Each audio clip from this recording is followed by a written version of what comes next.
Hello everyone, and welcome back to Inside ArtScroll.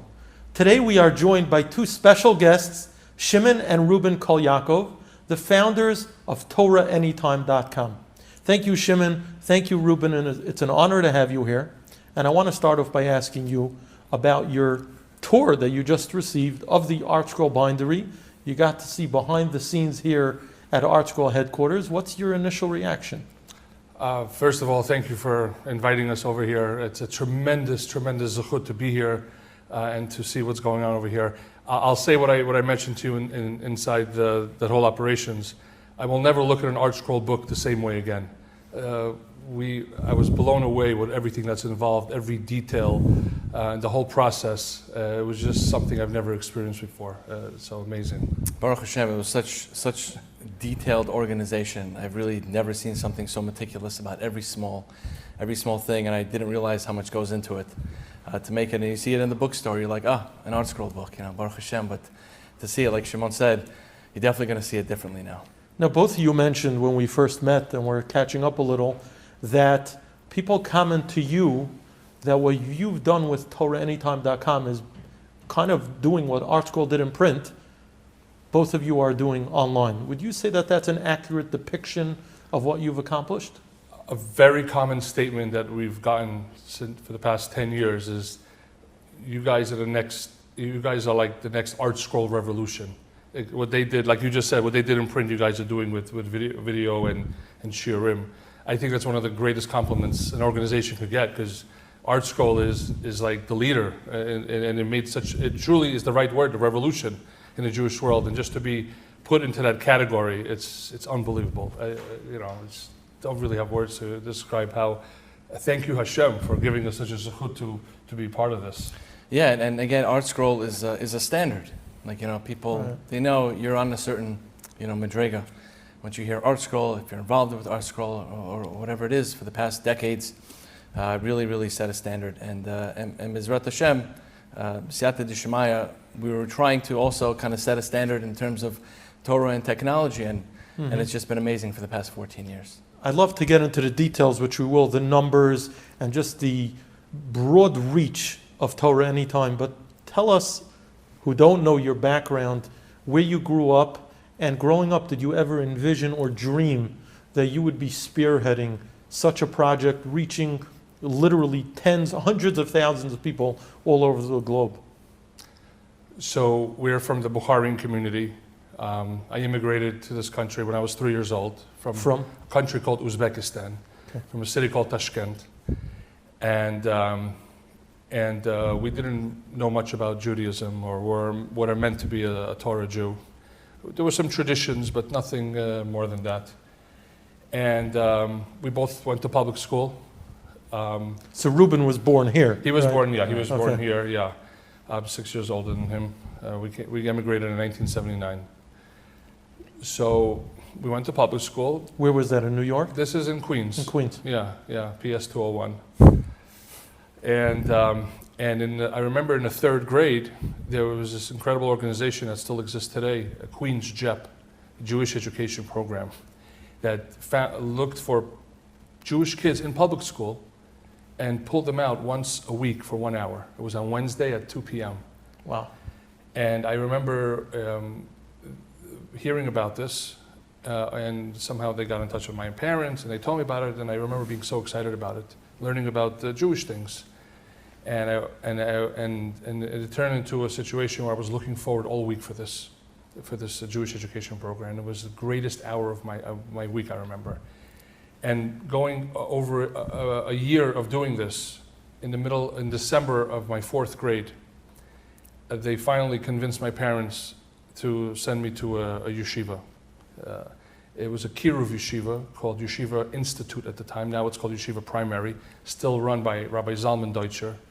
It's a yeshiva designed for public school kids. And I remember when my parents asked me, my mom asked me, do you want to go?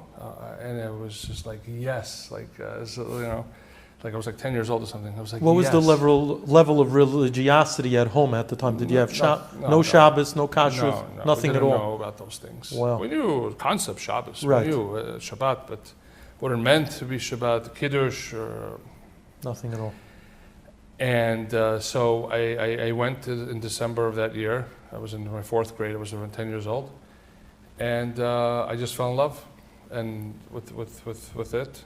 And the next 4 years I was there. Now, even though I was there, I still wasn't really holding anywhere because I was 10 years old, whatever it was.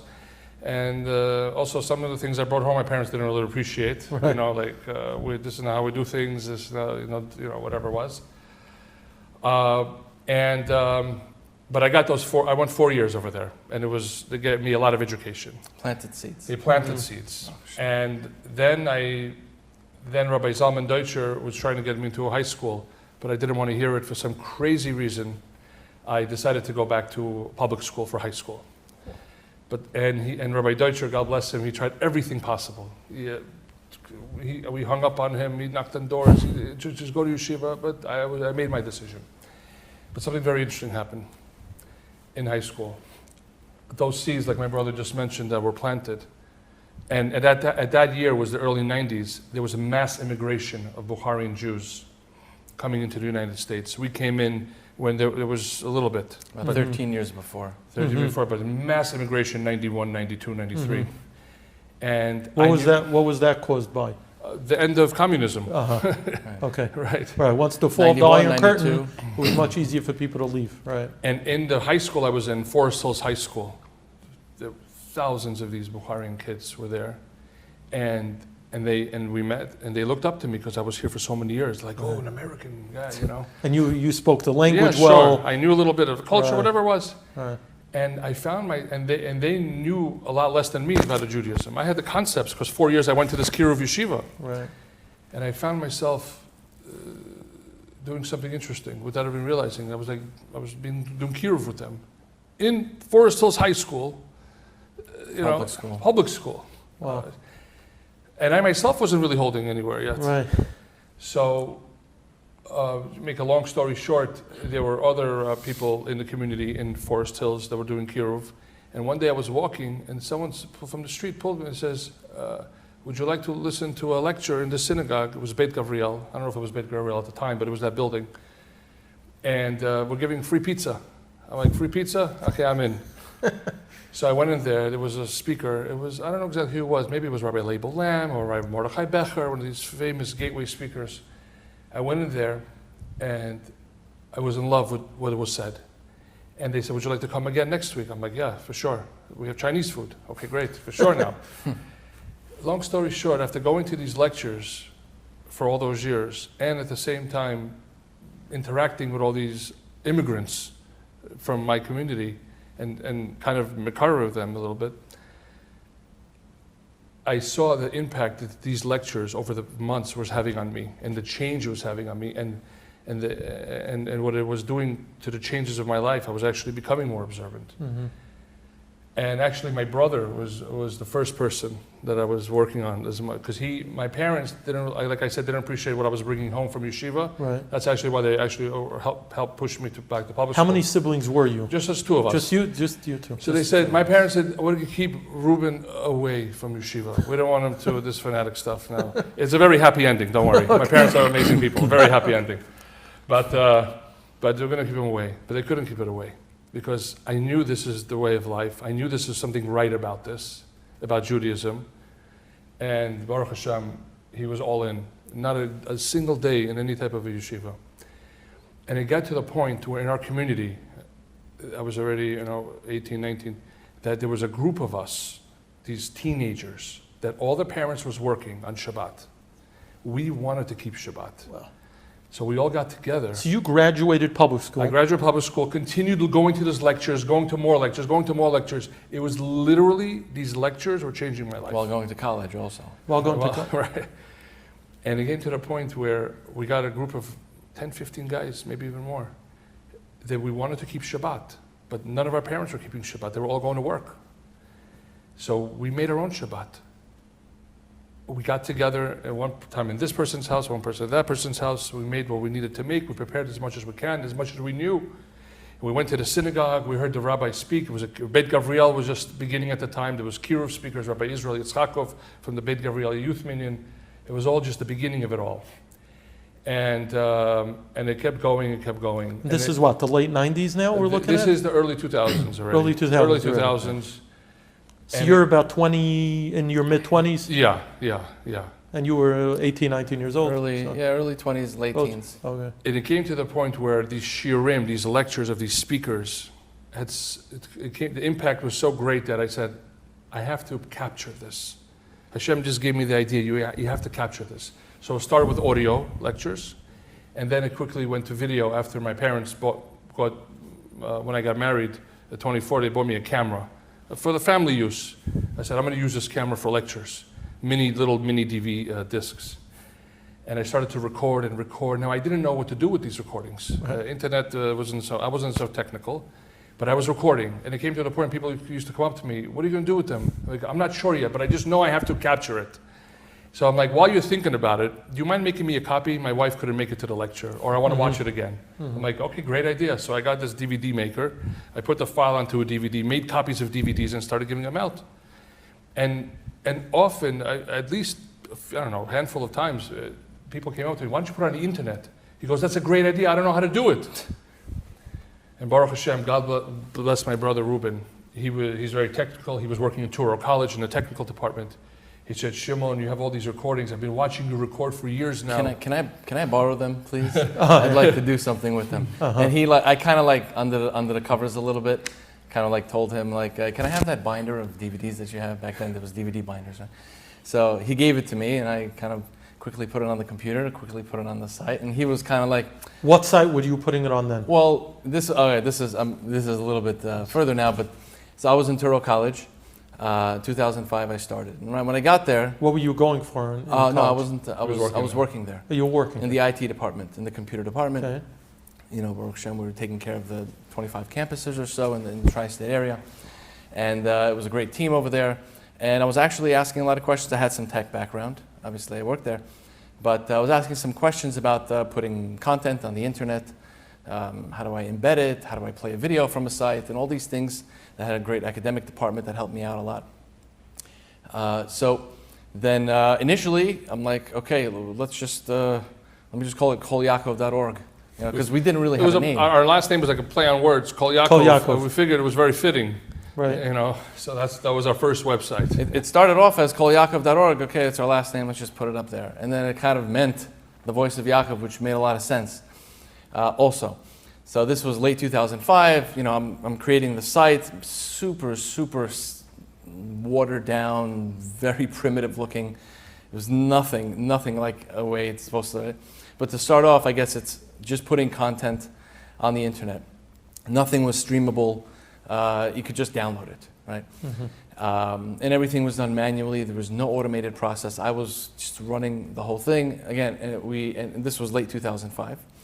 And early 2006, it was kind of getting more in the completion mode. Shimon was still recording lectures on his mini DV camera. Like 5 to 8 lectures a week maybe at Wow, the time. But that's quite a bit, because that's like at least one a day. It started to pick up a little bit of steam. So then about February, during my birthday time, there was a new 2007, right? 2006, 2006. a new hard drive Camcorder. camera came out. It was the first actually of its kind, where no more tapes, no more discs. It was a hard drive, I don't know, like 20 gig hard drive or something like that, where you record, and it stores it in there. I'm like, oh, that's so great. It's so much more Perfect. convenient, because I don't want to make DVDs. I want to transfer it on the computer, and it was very good. Otherwise, I had to put it, in a DVD, and I would have to wait the real time. Have to wait a whole hour for a shear to be. So then I put something online. Now I remember seeing the other day actually the way it looked like. I'm like, I can't believe it looked like this. And we have like our evolution of like the 6 different looks of how Right. Torah Anytime was over the past 14 Our parents years. also got that as a gift for him, that camera. Oh. Right. So they were like the source of the 2 first cameras of Torah Anytime. Right, so late February, during my birthday time, I kind of hinted to my mom. She gave me the first hard drive ever camera, JVC, right? And I got it, and I launched officially, or unofficially, the site early March of 2006. Now, nobody knew about it. It was still very. And again, I got the content from Shimon. I'm like, Shimon, can I have some of your stuff? I have a nice site, but I need some content. Was it still called kolyakov.org? Yes, it was kolyakov.org. It switched to Torah Anytime on Rosh Hashanah of that year, when we'll explain afterwards how we got there to Torah Anytime. And you were just uploading random topics. It wasn't organized by speaker or by topic, nothing. I mean, again, everything was done super manually. So you would have a speaker page, and under that speaker page, you would have lectures. There may have been more 15, 20 speakers at most. Right, At that point, maybe. Right. So And all these speeches were at Bet Gavriel, or were they elsewhere as well? in the Forest Hills Yeah, area, Forest Hills. most of them in Local Bet area. Gavriel. Yeah. So Baruch Hashem, because of Shimon, I had some content now. It's something to start off with. Right. You don't want to start with 2 lectures. So Baruch Hashem, he gave me the content. I put it up, and March came along. End of March came along, and I'm like, 50 hits. Wow, that's pretty cool. 50 hits to the website. Who's accessing the website? I didn't expect much because How did people even know about it? just some of announcements. mouth. I made an Yeah, announcement some over announcements. Shabbat. Oh, okay. Guys, if you missed last Wednesday's lecture, You could go online. Go on. Like very few people. So 50 people, and then word of mouth spread. And then in April, you had 250 people. Like, wow, it's a 5 times growth. That's amazing. And then the next month, 500 people, in May. And then 1,000 people. And it just kept growing and growing. Now, I was using $10, $15 a month hosting, because there's not really much there. So, and then summer came along, and Shimon had a computer shop at the time, and all his... In Queens on Main Street. Is that what you were doing for a living? Yeah, I had a computer repair shop. Computer repairs. And that's where the back of that store we made at the Torah Anytime headquarters at the time. Like a little section in the back. The back of it, yeah. And then Baruch Hashem, in the summertime, Shimon was more involved with the activities of the website. He was involved primarily with the recording of everything. And it's funny, actually, when I received the camera in late February, I had all of a sudden show up to a lecture with the camera to record, and then Shimon would show up 5 minutes later and says, "Hey, what are you doing here? This is my job," So I'm like, "Oh, okay, I'm sorry, I didn't want to step on anyone's toes," but I thought it was funny because I got so excited. I'm like, "Okay, now it's my time to record," So I guess he was the first recorder. I was the first volunteer, recorder. And I remember he wanted to wait a little bit later. A couple of months later, there was a Sony hard drive camera that came out. He wanted to get that one specifically because he was so makbid on quality and everything. And the one that I had was horrible quality, but it was something at least, But yeah. I remember standing up in Bet Gavriel and making a very special announcement. Saying, "My friends, I want to share some exciting news with you. We just recorded our 100th lecture." Now, Baruch Hashem, Leon Hara over 120,000 lectures, but I just vividly remember that, and that was just incredible. But just to keep a long story short, basically, about a year later in 2007, 2008, Hashem sent us a very big gift. I went to Rabbi Olbaum in Queens. Yes, to record with Shiurim, and there was one of the boys there that he was speaking to. I think he was like 20 years old, a teenager or whatever, a young adult. He came up to me afterwards and he says, "Who are you and what are you doing?" I'm like, "I'm recording to spread this." His name is Yosef Davis. He was so impressed with the concept that he says, "I want to work with you guys." He became our volunteer. And Baruch Hashem, he turned into our executive director. He's still that today, sure. right? Absolutely, yes. It's the 3 of us, Baruch Hashem. Such an amazing passion. And over the years, Hashem has sent us Mayor Summers, who became an operational manager, Rachmim Segev, and a few years ago, Chetzky Koftal from Mishkan Yecheskel. I don't know if you know who he is, but he's a lot of organizations. He saw what we were doing. We saw a little bit of what he was doing with some other multimedia website things, and we joined forces as well. So. Also, Moshe Sofer came in around 2007 as well. Moshe Sofer was very big in our growth. And without all these people and without, Siyata Dishmaya, like we got a lot of compliments. You saw we were walking around the office today and people were complimenting us. And it's like so not us. It's nothing to do with us. It's just the fact that we're involved gives hope for anyone to do anything. Because, what's so special? We all have our job. We all have our thing. But Baruch Hashem, now it just started off as a website. But Baruch Hashem, over the years, it became an app. And then it became a phone system. We're getting around 200,000 minutes a day, Baruch Hashem, people dialing in. We don't want to promote the use of internet. We don't want to promote the use of smartphones. And Baruch Hashem, it turned into a newsletter. We have an incredible writer, Ilan Perchik, who writes stories from Shiurim. Excerpts. Right, and puts it on our newsletter called the Torah Anytimes. And then it turned into, Baruch Hashem, a year and a half ago, one of our latest projects called the Daily Dose. We realized that we have to evolve with the times. And one of the things that is evolving is people's attention span. So we said, you know what, many people may not watch 45 minutes to an hour or half an hour share. Sure. But you know what? They could do 2 minutes maybe. So he says, what can we do for 2 minutes? So Baruch Hashem, we have so much content. We have the greatest speakers in the world on Torah Anytime. We have all these relationships with them. So we go through Shiurim. We pick out the most powerful, life-changing 2-3 minutes that have a complete message, a complete takeaway. We add very emotional music to it by our music director, Yisrael Ament. God bless him. Hashem sends us the most amazing people. We add words in the end, which is the message of the thing. And Baruch Hashem, Bli Ein Hara, over 30,000 people, or close to 30,000 people, are getting it every single day now on WhatsApp. But it says it doesn't have to stop there because we don't promote these technology things. What if someone doesn't have WhatsApp? Right.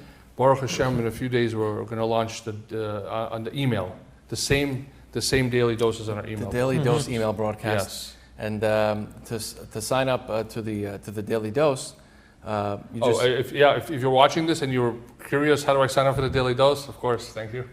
You simply take out your smartphone, if you have one. Please don't get a smartphone for this. And just simply save the number on your phone. It's 929-355-4268.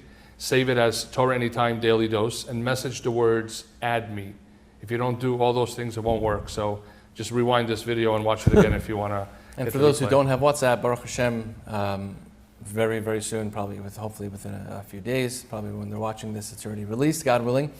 For those who don't have WhatsApp or those who just getting away from WhatsApp, because there's many people asking us, can we get it through email? Because the only reason I have WhatsApp is because of the Daily Dose, and I want to get away, and Baruch Hashem, now we have a solution for them. And you have those who have a group of 100 people sometimes who are getting it and who don't have, so they send it through email. So now we're coming out, Baruch Hashem, with a Daily Dose email broadcast. And to get on that broadcast, you just have to email dailydoseemail@torahanytime.com, dailydoseemail@torahanytime.com, with your first name, last name, and email address. And God willing, we'll give you the Daily Dose or email. It's the preferred method is through WhatsApp. Again, those who don't want to get WhatsApp or those who don't have WhatsApp, anybody, friends and family members that don't have WhatsApp, email is universal. It's worldwide. Been having it for decades now. So just email, dailydoseemail@torahanytime.com. Bezat Hashem will put you on. The daily doses are literally life-changing. And how do we know that? I mean, we're very biased, obviously. We're making them, but the feedback we're getting, it doesn't end. They send us voice notes while they're crying, telling us how that's exactly what they needed to hear right now. They're going through something, and Hashem sent them the perfect message. Now, who goes through the shiurim and the lectures to find that sound bite or those 2-3 minutes of a powerful message? It's a great question. We're very, very picky, in terms of what we use as a daily dose. Specifically Daily Dose. So Right. do you actually sit and watch the lectures, or it's a group it happens effort? to be majority of I do Mostly it. Shimon does about 95%. He does some as well, but we're very meticulous. So I about imagine it's very time consuming. I've learned how to listen to lectures at double speed. Right. And you're obviously looking for something, right? Yes, and it's so hard to describe what a daily dose is. It's like one of those things that you're listening, and this like the light bulb just comes off. That's a daily dose. Right. Sometimes I have questions, and I can just consult with him to decide which way to go with it. Because then we have things that don't make it as a daily dose, but are still amazing. We use them as something called Torah Anytime clips. They're like, I don't want to say like leftovers because they're amazing also. But they didn't fit the genre of the daily It just dose. it was just missing something to make it that daily dose. And we put those clips on Torah Anytime. Right. That can be viewed. And Baruch Hashem, we're up to around 620 now. Baruch Daily Hashem. doses. Daily doses. 620 daily doses. So it's every day of the week other than Shabbos, obviously, Even right? Motzei Shabbos. Motzei Shabbos Yeah, also. Motzei Shabbos. Twice on Thursday. And twice on Thursday because we have something called the Erev Shabbat double dose. Right. It's double the time, which usually means 5 to 8 minutes, and double the impact. Usually those people look forward to all week. They can't wait for the double dose because it's usually. And it's just such a zechut to be involved with all these amazing Talmidei Chachamim, Absolutely. these speakers. I can't believe I know these speakers. These are like people that literally save people's lives. They give people, what is the purpose we're all here? To grow, to get connected to Hashem, to have impact. And these are the rabbis, these speakers who do that. And for us to be part of that chain, Hashem, thank you. I'm taken by the irony that your inspiration to the path of Yiddishkeit was triggered by speeches. Right. And now you're the conduit bringing these very type of speeches to the masses. I mean, that's an amazing coming full circle. Not only are we the president, but we're also clients. Right? So Now, getting back, kolyakov.com or .org, .org, right. transitions into Torah Anytime. How did that happen, and where did the name come from? This was about a month or two before Rosh Hashanah of Back in 2006. 2007, Right, 2006, right? And then Shimon came fully on board on the website aspect of it, because he was on the recording aspect of it, so he transitioned a little bit more on the website aspect of it. And Shimon, he's just site after site after site checking out. We realized that if we were growing, and this might become something bigger than we ever imagined. So we thought we should maybe make a more universal name. Was there any other site at the time providing video shiurim? That's actually one of the things that I was looking for when I was making the site. I'm like, is there anybody else I can sort of copy? There was, I think it was 613.org back in the day. Right. And they were the only video site that I could find. You had other audio sites like Aish Audio, and you had Right. some other audio sites, but there's nothing that I could majorly copy, so that was... You felt like you were a pioneer, doing something that hadn't been done yet. When I was Makar of my brother, when I had the zechut to be Makar of my brother, he was so hungry, he wanted more. We have the neshama that we just were very interested. I think in general, like the Bukharian community, a lot of young people, a lot of the Kiruv professionals sometimes focus on that community because they consider it like low-hanging fruit. Right, They have right. something in them that there's an interest. Right. Still trying to figure out Probably exactly a lot of what. tradition. Probably tradition, right? But anyway, he just wanted more. I was teaching him as much as I could, and he was already doing everything without a single day in any yeshiva. And he's like, I want more. So he was looking, and that was another inspiration. Catalyst, right?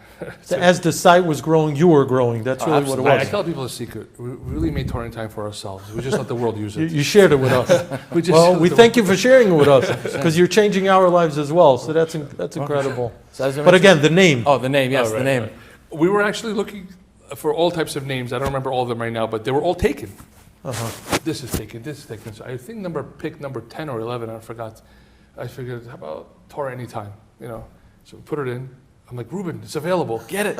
We get it, So you get it. bought the domain name, Yeah, Torah Anytime. and then you just switched the name on the site? Yeah, I mean, both worked went to it. for a Oh, while. both worked for a Because while. people knew Kol Yaakov, so we can't Uh-huh. just, disconnect it. It's but- right now, actually, it's still forwards. Oh, still forwards to Torah Anytime. Oh, it does? That's pretty cool. Oh, see, that's good to know. Oh, yeah, for sure.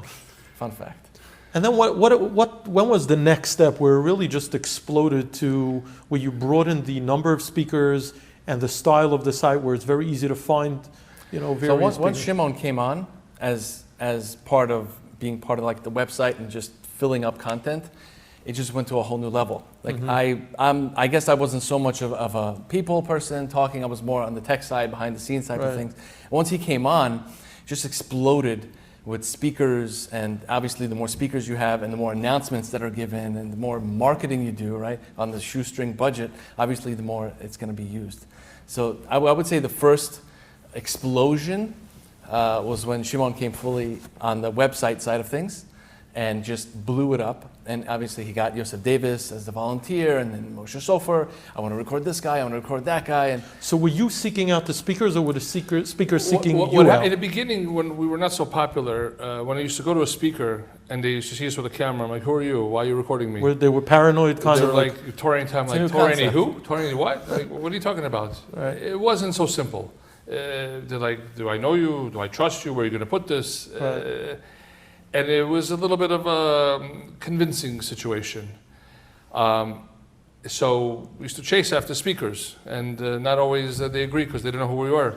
But over time, we just keep going at it, and no matter what, because we were on a mission. We were obsessed with spreading Torah. and I don't know any other way to say it.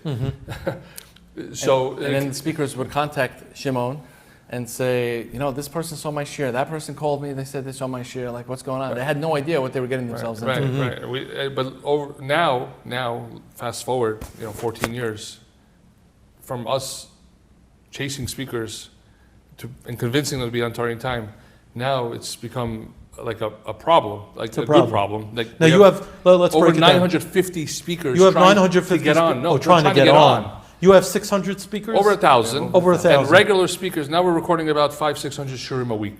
Now you eventually shut it down, right? Meaning you're not accepting Onboarding? new, am I right about that? Officially, at this point, we're not taking on new speakers. We do make exceptions. Okay. We found that one of the big challenges is that there's a very famous 80-20 rule of life. 80% of the viewers, of the people using, are watching 20% of the speakers. Got it. So we're not YouTube. We're not just everyone under the sun is going up, or every corner, or every rabbi at every corner shul. We want to make sure that if we're going to get someone on, it's going to be someone that's really going to create an impact. So do you get flack for either diluting it too much by letting, so to speak, everyone on there at one time?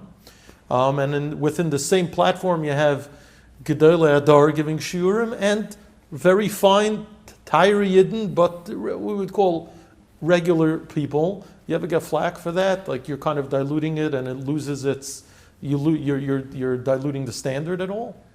We're getting on now about 3-4 new speakers a month, maybe. Okay. There was a time it was much more. There's some people who are grandfathered in from the time where we were trying to get more speakers that maybe we necessarily wouldn't have taken. I don't know, but because we can't, once you get someone on, we have a relationship with them. Sure. No, again, we're trying to be a little bit picky about it. We're trying to make sure it's someone that has, like, we consider ourselves like scouts. Sure. We want to, we see, like, there's certain speakers that were really not so popular, but Baruch Hashem, we saw something in them. You kind of have an eye for talent. Whatever it is just, so we said, this person, there's something here. Even though they're not known, but I feel like this is something that the mass population could So I'm curious about that because I've analyzed speakers, public speaking. What do you think makes someone good? Is it the content? Is it their demeanor? Is it their delivery? Is it the charisma? Sometimes you could have someone who's too overeager and it's like, calm down. And sometimes someone is not energetic enough. So what do you think? It's really all of the above. Okay. It has to be one of those like package deals. It's also someone that when they get on board with us, they're part of the Torah Anytime family. Okay. Like they become like a representative of Torah Anytime, become an ambassador of Torah Anytime. That they're going to go out and let people know their shiurim, their Torah is on Torah Anytime. Mm-hmm. Sometimes the Yetzer Hara tries to come in with a trick. Oh, I can't promote myself. It's gaiva. No, that's a trick. It's you're promoting Hashem's Torah. We have to get it out there. You have to let people know about it. And when I say that to people, sometimes they get a snap out of it. You're right. Do you ever offer critiques to the Magidei Shir and the speaker? Maybe look at the camera a little more, or get more into it, or be a little more under control. Change the type of language you use. We've known over the years what works. What gets hits, what's popular, what creates the most impact. That's really all it comes down to. What's creating the most impact? And we give them some, and some people, some speakers love it. I mean, obviously they want to create the most impact. So we definitely do it. Also, the list of criteria that you mentioned, like who do we choose, who do we okay with that? We don't want to chas v'shalom, those who, let's say, are on the waiting list or that are not yet on, it's not really even a waiting list necessarily. Right, so we're not saying that they don't or they're not good, chas v'shalom. Their Torah might be amazing. Right. It's not the. There's another reason why we can't flood it so much is because we have to think about the end user, the person who's clicking on TorahAnytime.com, and they're looking for a certain speech. If it's too much, it will defeat the purpose. It's very right? overwhelming. Overwhelming. For example, I know there's some sites out there that learn your habits, learn what type of speakers you like, what type of topics you like, how often you come back, the length of classes that you like to watch. So, those algorithm of learning what you like. So we don't have that currently, which means everything is just thrown at you, and it could be a little overwhelming. You might look for a speaker, and you have to scroll down a few seconds or a few minutes before you get there. So God willing, once we evolve, this year and next year, etc., we're going to make the site a lot more smarter, to be able to learn from your learning habits, who you like to access. If you like A, B, and C, you might also like D. And you'll start making those suggestions? Exactly. Almost like on Amazon or something when you buy something and Right. it starts suggesting based on your prior purchases, something like that. Then it won't be so much as overwhelming, even though there could be a lot more speakers on the site, because again, everyone has something to say. Everyone has a different angle on things. Who are we to say no or yes, right? So obviously when we say no or yes, we're not thinking about ourselves, we're thinking about the user. How's it going to impact them the most? So right now, if we just throw everything at the wall, like if we had the same mentality that we had in the beginning, we wouldn't have 1,000 speakers on the site probably. Right. So that was, we'd probably have a lot less. Now, as far as vetting the content, this is a question I always wanted to ask. You obviously can't watch every lecture or shiur beginning to end.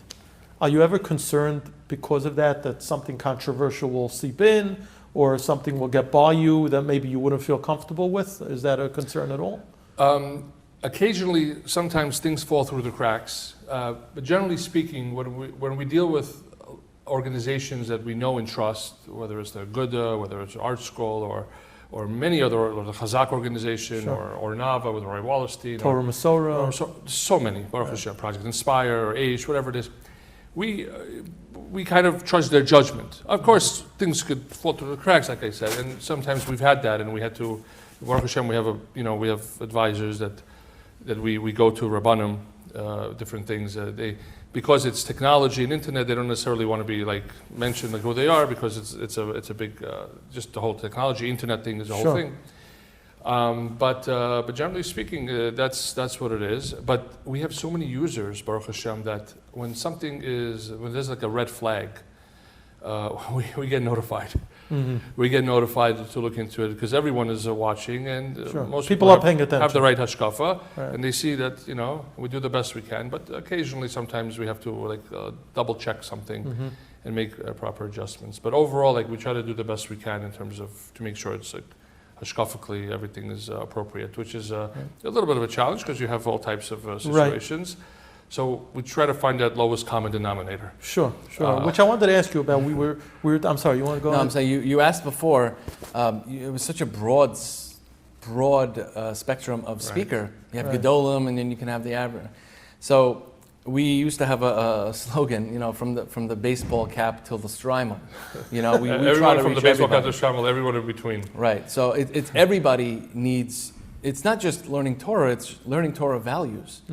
So even if somebody who's completely not affiliated, or somebody who's like mamish learning, Daf Yoimi, and he has a chavruta and it's all day kollel, and he's driving from and to the kollel, and he has to listen We have to something something. for him too.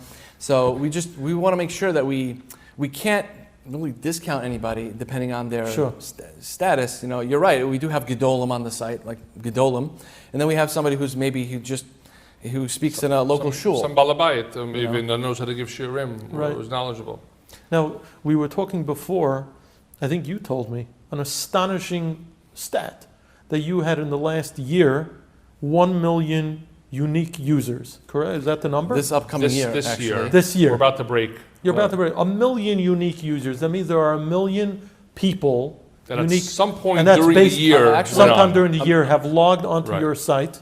Right. Obviously, we're talking about a very broad range of Judaism background. Right. And that also... Even Goyim, by the way. Really? Yeah. Who Quite a want to number learn of more Goyim. about... As a matter of fact, over the years, there's been at least a few dozen of converts because of shiurim that they started to watch on Torah Anytime, which is not what we're looking for, but that's what happened, and that's amazing. Now, most of the shiurim and lectures are in English, or Majority. majority. We have about 10, 10 12 languages or so. Right.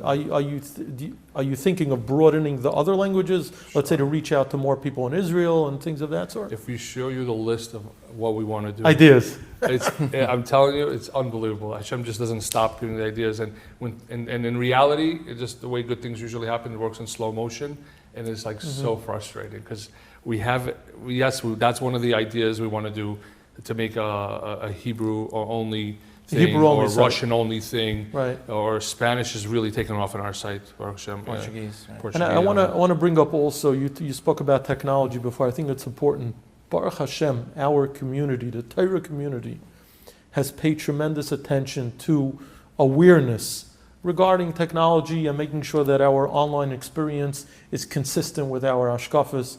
Tremendous awareness. People are very careful, and somehow Torah Anytime is consistent with that. And I want to ask you, what have you done to allow that? Does the site work with most of the filters that people use? And also talk about the fact that you started, which you alluded to before, a phone line where the entire site is fully accessible Right. through a phone line for those who don't have access online or don't want to have access Right. online. Speak about both of those. Sure. So in terms of the filtering, the tech side of it, Baruch Hashem, over the years, usually, I guess what an organization or a company has to do is to call up all the filters individually and say, Right. can you please whitelist us? Sure. Baruch Hashem, the users have done that for us already. They've gotten enough complaints, all the filter companies, that Right. they already know us like the back, for years now. And whenever we call them, in case there's like a, certain instance where there was a one-off situation, so the only reason that a filter would block us is if the user actually put our domain in the block, in the blacklist, which nobody does obviously. But so the filters already know, even if we use certain content delivery network companies that usually are blocked, the filter companies know that if it's coming from our site, not to block it. You could have some sites the less known Torah sites that use the same, let's say, video delivery company. Onto their sites, it might get blocked. And they call us and say, how is your content not blocked? Because we're using the same exact thing. So Baruch Hashem, we built a relationship with the different filter companies without even having to speak with them through our users. And in terms of the phone system, right? A big thank you to Moshe Sofer. He was very instrumental in getting that phone system running. And we knew it's going to be used. How complicated was it? Because you had all the material uploaded online, which, by the way, what does it cost? Because you're hosting all your material. Right. It's a treasure trove of, you said 120,000 and growing lectures by and growing. 500 a week at least. Just the cost of hosting it before we got to the phone line. Right. Well, it's not complicated. You asked how complicated is it? It's more of the cost. We Okay. pay for every call. Oh, We pay for every Wow. moment someone is on it. And as you know, all of our content is free, always Right. was free, and B'ezrat Hashem should always be free, because we're not into anyone paying. If one person less will not watch, then the whole thing is not worth it for money, because this is not about money. This is about bringing people back before Mashiach gets here, which is so soon, hopefully, and through this massive distribution. But there's a massive expense. Because every time a shir is accessed on Torah Anytime, or on the phone system, or on the app, anywhere, we're paying for it. So It's like when we saw the ArtScroll behind the scenes. If anybody came to this place and saw what goes on behind the scenes, their mouth is closed. There's nothing else to say. you're paying for every page, right. every piece of ink, every So- dot on the top of an eye you're paying for. Right. So the same thing. I mean, there's Baruch Hashem, so much that goes on behind the scenes. So much. Don't want to bore with details, but it's the storage, it's the delivery, Right, it's the web hosting, it's the developers, it's the storage fees that my brother mentioned. constantly new features and features that aren't out at all on any site. We want to be innovators of features to make it so comfortable for the user. Again, we're trying to make it as convenient to learn Torah as Torah Anytime. Play this lecture, please. No thoughts, no fingers, no nothing. As Anywhere you are. uncomplicated as possible. Anywhere you are, you Right. can. Right. Right. Now, your staff, you have a staff, Yeah. technical staff, taking care of all different details. You two are involved 24/6 in this. Even seven. Probably seven We also. spread the word. We spread the word You're on spreading- Shabbos. And you're probably thinking of ideas. Sure. nonstop. How do you finance such an undertaking and support your families at the same time? I can't give an answer because there's no answer that makes sense how we're survived, because it just really in reality doesn't make sense. We're not like very good. We didn't even know that we're going to have to fundraise when we started this. We didn't know of everything that has happened. I think if we knew, I don't know if we would jump into it like this, but there's so much money for technology, because technology doesn't end. It doesn't. There's always constant. Bitbean is the company we work with in Lakewood. Sure. You might know them. Sure, the Arnsteins. Yes, Yeah. amazing people. They Fantastic. saw our project and They're helping us nonstop, and it's already been 2 years, 2.5 years, and we're at the end of B'ezrat Hashem of redoing the whole site and making it something Beautiful. that B'ezrat Hashem, going to be amazing, Revolutionary. revolutionary, And the mobile app as well. big time. So we're working day and night with that. But the funding, it's a big zechut for someone to see our project and to step over and say, I want to be your partner. Because every person who gives tzedakah wants to give to what's going to bring the biggest return. Sure. It's a smart businessman. You have to be smart with tzedakah as well. So anyone who hops what's going on over here, to be a part of this organization, our budget, by the way, is not extreme. It's 1.5 million a year. And most of it is technology. I would have thought, if you would have asked me, I would have thought it would more than that. Right. With a million users a year. Yeah. You have shuls that are 3, 4, 5 million. God bless them. Right. But here you have an opportunity. A few guys at 100,000 a year, whatever it is, like. As we say, you're getting a lot of bang for your buck. Non-stop, residual. Yeah, residual. You wake up in the morning, another few thousands of mitzvot in your bank account. So I want to mention Rabbi Gladstein, who's one of your top Magid this year. Absolutely. Was here at ArtScroll for an interview several weeks ago, and he credits both of you with kind of putting him on the map. He was a successful Rav and Magid Shir beforehand, but the reach, he told me when he woke up in the morning and his shiurim were online, and he would see just overnight 750 people watched the shir. He was incredulous. He couldn't believe it. Right. And then as time has gone on, he's uploaded numerous shiurim every day. He started once a week, and now Right. he has over a dozen a week. Unbelievable. Because he understands people are hungry, so he's People are providing hungry. the content. He's brilliant. Yeah, so if anyone's out there, that Hashem has blessed them with type of money, reach out to us. You Right, know? right. It's just, For sure. it's a tremendous thing. There's a lot It's, of Torah to spread. Because Talmud Torah Keneged Kulam. Learning Torah is equivalent to everything else.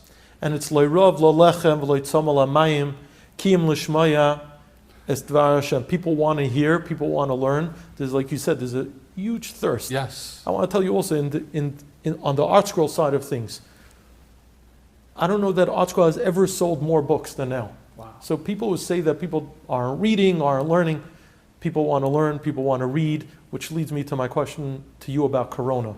Oh, boy. The response to Corona to you must have been off the charts because people were home, they couldn't go anywhere, people were locked down, some people are still locked down. What was the traffic on the site like during that period of time? Rabbi Yossi Ben Shushan, one of our good friends, amazing speaker, the Ben Shushan brothers, God bless them. He made a joke, and I was a little bit nervous of that joke after he made it. We had a live show. He said, I think Torah Anytime started this whole Corona thing because they wanted to get all these users. The increase in traffic was something that we were not prepared for. Right. It was an amazing problem to have. And Did it cause you technical issues? Did you have to do anything It special did. to deal with it? So mid-March was the Lockdown. thing, right? And in a 3-month period, before that, there was about between 8,000 to 10,000 people accessing the site a day. Right. Okay, just on the website. From the moment of the lockdown, where are you going to go now? You can't access any share. You can't go to any share, right? So everything is online now. So Baruch Hashem, we became a lot closer with a lot of our organizations who are now doing shiurim online. And Baruch Hashem, we were the platform that Hashem, put in place to be able to host everybody. So from 8,000 to 10,000 a day, we were going 30, 40, even 50,000 a day. Wow. Yeah. So you could imagine that we weren't really prepared for that number. Baruch Hashem, we're growing over the years, There but were we've never crashes. seen There that. were so many were. crashes behind the scenes. Right. And we were putting so many Band-Aids. And that's when we realized that we really have to push our new site out. We can't site, just right. And our mobile app. linger like this. We really got to finish it up because look what happened here. And the BitBean was working nonstop to try to fix all the technical issues. All the organizations came to us as the go-to place for virtual lectures now. So I wanted to ask you about that as well, because at some point, Torah Anytime went from just doing video shiurim to tons of live streaming, whether it's conventions, dinners, events. You started live streaming many events. What was that like? Because that's really a whole separate type of operation where you're doing in real time. You're doing live It was shiurim. the Hillel readings. There was some events where we had 50,000 people at the same time. So do you have to have someone on site at the event? Do you have a point man that you send out, or is it a representative of the organization? How does that work on the technical side? So for the past 5-6 years, live has become more popular because that's just how the world is, towards live. There's so many people watching. I want to be a part of it, right? And obviously, from March, now everything was live. Now everything was just watching online.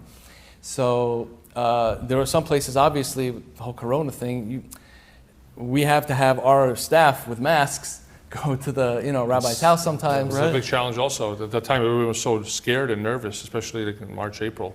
Right. They would know. They wouldn't let anybody in their house. They're like, Torah anytime? Oh, okay, you can come in, stay on the corner over there, get the camera rolling. So, Baruch Hashem, the numbers have been huge. They've been astronomical. Nothing that we could even imagine. But in terms of, we had to increase training with people going out. We had to increase equipment, our technology to be able to handle all this. To be the site, just the site alone, had to be able to handle that many people on at the same time. It doesn't just work like that. When you're going from page to page, there's so many things happening. Somebody thinks, okay, I'm going from the home page to the speakers page.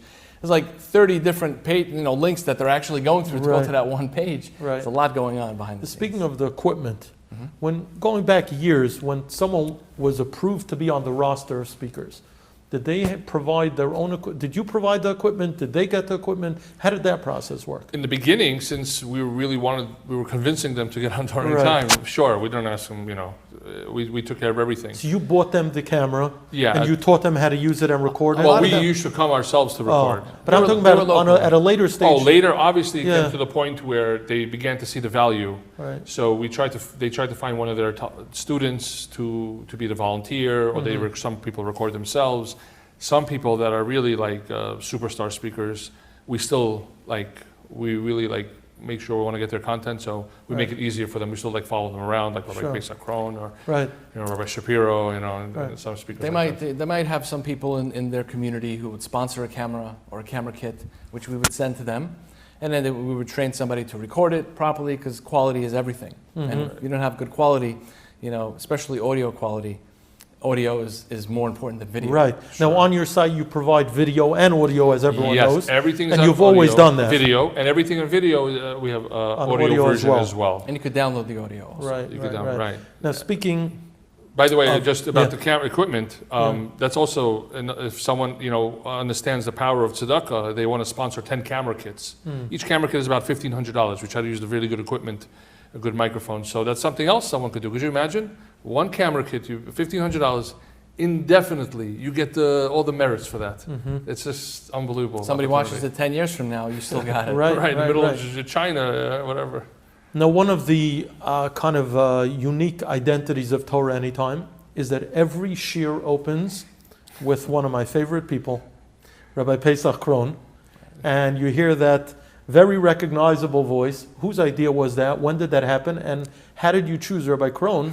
I mean, how did you choose? You chose the best. Right. But how did that come about? So initially, we have two versions of the website. The one that started in 2006, and we, with the help of Reb Henry Chesky Kauftal, in 2012 we came out with version 2. Bezat Hashem, with Hashem's help, we're going to come out with version 3 very soon. Very excited about that. So on the first version of it, we had no database, we had no nothing. We simply uploaded it, and b'chava, there you have your dinner, right? So when version 2 came out, we're like, okay, let's make it a little bit more professional. So we had a database of users now. Oh, we have users, they could sign up and they could have following, and they can get. And we're like, let's also have some sort of branding. We had the watermark branding all the time, but we want to have some sort of an intro branding. So what we did was, we thought of an idea. Let's get some top speakers to intro the Torah Anytime, and it happened to be Rabbi Krohn was the first one we went to, and we never actually followed through with the other speakers. He's one of our biggest fans. Listen. He always gives us an honorable mention in most of his shiurim, and he loves what we do and how much more popular he became. He was always popular. Can't take it away from him. Sure. But how much more popular he became. So he's really good friends with us, and it's just... That's great. But you agree, it became part of your identity. Oh yeah, and people recognize the voice now. Sure. You hear that voice, and it kind of puts you in the mode, right? They know you're about to experience. something nice. This is for real. It's about to start. Right. Now, that's a great question. what's the I guess, what's the next step other than, I know you have tons of ideas, but other than the new site, what is the next thing that people could look forward to, something tangible? Really, with the new site, there's going to be a lot of new things where people can interact and leave their feelings. I was going to ask you about comments. Comments and feedback. Mhm. Of course, everything's going to get moderated. Right. And not only that, we have, like I said, over 120,000 in growing shiurim. Mhm. There's gold mines in there that people don't know about because you can get lost in it. Right. So we are creating a way that when people are looking for something specific, they'll go to a shiur from 8 years ago or from 12 years ago. And those are even more holier, closer to Har Sinai. So people think, oh, well, the latest stuff. No, just the Right. opposite. The old stuff is treasures. Right. Right. So we want to be able to utilize everything. That's another thing. And not only that, like we said earlier, like the clips and the daily doses, if you don't have a chance to see the full thing, or maybe you just don't know who the speaker is, everyone can watch a 2-minute shiur or a 2-minute clip. So they say, wow, this is an amazing speaker. I never heard of him before. So that's one way to Kind of like bait to get Like people bait. in the door. Right. Yeah, great you one. mentioned that. That's what the daily doses are. Mm-hmm. Because I tell new speakers that we get in, like the occasional speakers, the ones that I feel like will have like something big to come out of it, I tell, listen, I know that you're not so known right now, but I'm just warning you now. You can still back out. I'm warning you now. You can start getting calls for all types of speaking situations, Shabbatons. Give it some time. Mm-hmm. And it's amazing how it's happened to so many people. What's the most inspiring story, if there is one, other than your own story, which is just extraordinary? Is there any one or two stories that you've heard from users who have said, and I know I walked around the office with you where everyone's telling you, thank you, I listened to you on the way to work, on the way home. But is there any story or two that you could think of where people's lives have been changed through your work? It's not only people's lives have been changed, actually people's lives have been saved. Like mamish saved. We get, especially from the Daily Dose, because it's using WhatsApp, which is a communication app. Easy for people. It's very easy. And also for people it's going into people's pockets, really. Right, exactly. Yeah. And we hear and we see dozens and dozens and dozens of feedback, not just people writing great or amazing, they're writing paragraphs and paragraphs of feedback of how it's changing their lives and saving their friends' lives because they were about to do something and then they heard something and they said, what am I doing? We just Wow. got one that this is a person that really enjoyed watching shows, Goy shows, on Netflix, everything else like that. And it was a big challenge for them. They knew they shouldn't be, but whatever it is. Long story short, they went into detail, but long story short, they don't do that anymore. And they watch Torah Anytime, and Torah Anytime has saved them. They told us straight out. We know that Bittul Torah is one of the worst things a person could do, just wasting time. When someone could message us or let us know when we go to conventions or Shabbatons, when they tell us things like, I stopped listening to the news, I stopped watching TV or shows or internet or YouTube, I got rid of it because of Torah Anytime, it's literally priceless. What's more important? They got it. It helped me with my relationship with my spouse, with my kids. It helped me become happier because I'm going through, what's bigger than that? And for us to be a part of that, to be that mailman, the delivery, Sure. is just. But you know what? Even though so much has been accomplished, we're not satisfied. There's so much more to do. Our motto is we're just getting started. When you say there's so much more to do you mean as far as the content that you're providing or the number of people you're reaching? Both. Actually, even more than that. There's so much more to do in terms of distribution. Right. There's so much more to do in terms of making it more convenient, making it more accessible. We like to say, some people might not be happy hearing it, but we want to make sure after 120, nobody has any excuses on learning. We're going to be in their faces in every aspect, in the written word, in visually, audible. We're in front of them with them not even knowing about it. We want to make a car, easy access in the car, just talk or just tap. Old age homes, even we get feedback from prisons, if Jews are there, or other situations. We want to make devices. There's a lot of ideas. I don't want to give everything away. We're working on our underground labs, working on things. But there's a lot to do. And and you know what? Everyone, all the Jews in the world, they all have a part of something. We all have a different part of the bigger picture. Some parts are big, like ArtScroll, and some parts could be smaller, but they're all important. Sure. You know, whether it's on a community level or a global level, we all have to do something or find that thing to make ourselves have purpose and meaning and joy and to connect to the people, connect to Hashem. We can't be selfish about it. There's really not much time left. Mashiach is so close. Also, very important, Hashem didn't just make Jewish people, Hashem made all people. And there's a such thing as Torah values, you know, the right way for anybody to live, anybody in this world. So Baruch Hashem, you know, not through us specifically going after it, Right. but many non-Jews are also finding the value of just improving a way of life. I That's mean, interesting. it's not just a Gemara or a Talmud or trying to people. It's just the way of life. It makes so much sense. You know, resting one day a week. Okay, I have to recharge for the following week, or eating a certain type, or acting a certain way, or respecting certain type of people. Different You're midot. saying- right. You're saying a lot of our values and ideals are universal. Sure. So And there's there's a many- benefit to humanity, not just Correct. to those Right. who are zeichet to be Jewish. And that's part of us being a light unto the nations. Right, You know, right. these values to get spread out, and they do get spread out all over the place. Now you're able to track every speaker and every lecture and share how many views and how many listens and things like that. Is there one or two particular shiurim or lectures that you saw was accessed numerous times for whatever reason? Anything come to mind? Well, there are very popular topics Mm-hmm. that people go to. You have dating and marriage. You have Mashiach. Everyone loves to hear about Mashiach, right? Right. Everyone wants to hear about afterlife. You know, it's those, you know, more, and depending on the speaker, you know, they would speak about these things.